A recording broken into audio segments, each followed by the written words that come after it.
தவேக அரசின் பயிர்க்கடன் தள்ளுபடி வாக்குறுதியை நிறைவேற்றுவதற்கு ரிசர்வ் வங்கியின் புதிய கடன் விதிகள் தடையாக இருக்கும் என்ற கவலை எழுந்துள்ளது.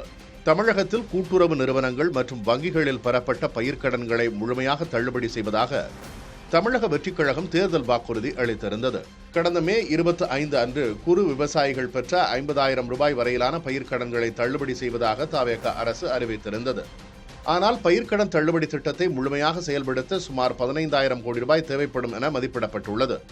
கடந்த ஆண்டு நவம்பரில் அமலுக்கு வந்த இந்திய ரிசர்வ் வங்கியின் புதிய வழிகாட்டுதலின்படி கடன் தள்ளுபடி அறிவிக்கப்பட்ட 45 முதல் 60 நாட்களுக்குள் மாநில அரசுகள் அந்த தொகையை வங்கிகளுக்கு முழுமையாக செலுத்த வேண்டும். ஆனால் தற்போதைய நிதி நெருக்கடியில் இவ்வளவு பெரிய தொகையை 60 நாட்களுக்குள் ஒரே தவணையாக திருப்பிச் செலுத்துவது அரசுக்கு கடுமையான சவாலாக மாறியுள்ளது. இதனால் பயிர்க்கடன் தள்ளுபடி வாக்குறுதியை நிறைவேற்றுவதில் சிக்கல் எழுந்துள்ளதாக கூறப்படுகிறது.